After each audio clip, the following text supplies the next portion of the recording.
নমস্কার বন্ধুরা, আজ শুভ নীল ষষ্ঠী। আমিও এই নীলের উপোস করেছি। আজ দুপুরে আমি বাবার মাথায় জল ঢাললাম। পৃথিবীর সমস্ত মায়েরাই তাদের সন্তানদের মঙ্গল কামনায় এই উপোস করে, আপনারা তো সবাই জানেন। তো আমি খুবই ছোট করে একদম ঘরেই জল ঢেলেছি, কোনো মন্দিরে টন্দিরে যাইনি। আর বন্ধুরা, আর নীলের বাতিও দিয়েছিলাম, আমি বলতে ভুলে গেছি। এই যে দুদিকে নীলের বাতি জ্বলছে। একটু দই আর মিষ্টি দিয়েছি, এই যে ক্ষীর দই এটা, আর দিয়েছিলাম রসগোল্লা আর 5 রকম ফল। তার মধ্যে ছিল বেল, বোটাওলা আম, কলা, আপেল আর একটা শাকালু। দেখুন, আমি এই ফল দিয়ে আর এই মিষ্টি দিয়ে বাবার উদ্দেশ্যে নিবেদন করেছিলাম। আমি ঘরেই একদম সামান্য আয়োজনে পুজো করেছি। দেখুন, এটা আপনাদের সাথে শেয়ার করলাম।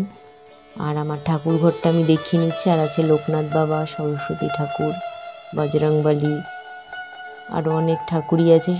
এই যে তারা মা। আর ঠাকুর ঘরটা একটু আগেও দেখিয়েছি অনেক ভিডিওতে, তো এই ভিডিওতেও আমি ঠাকুর ঘরটা একটু ঘুরিয়ে ঘুরিয়ে দেখা। আর কেমন সাজিয়েছে একটু বলবেন, আর কেমন পুজো আমার হয়েছে।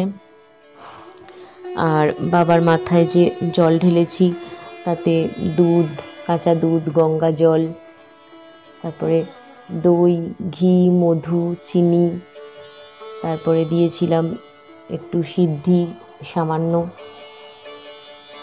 এই সমস্ত দিয়ে আমি বাবার মাথায় জল ঢেলেছিলাম। একটু আগেই আমি পুজো সেরে উঠে। দেখুন কতটা সুন্দর হয়েছে, আপনাদের সঙ্গে সেই জন্য শেয়ার করলাম। আর পুজোর পরে একটু সাবু মাখা খেলাম, অল্প করে একটু ফল দিয়ে, মিষ্টি দিয়ে, একটু দই দিয়ে। নারকেল টারকেল আর দিই না, কারণ আমি সহ্য করতে পারি না নারকেল।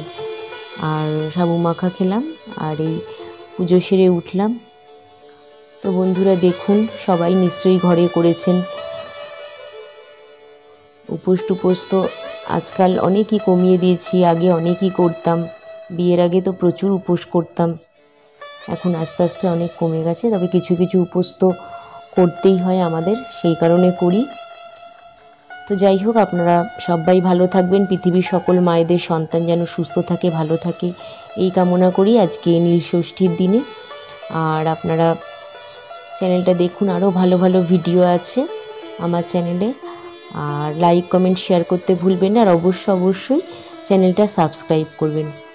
আর আপনারা সবাই ভালো থাকবেন, সুস্থ থাকবেন। নমস্কার।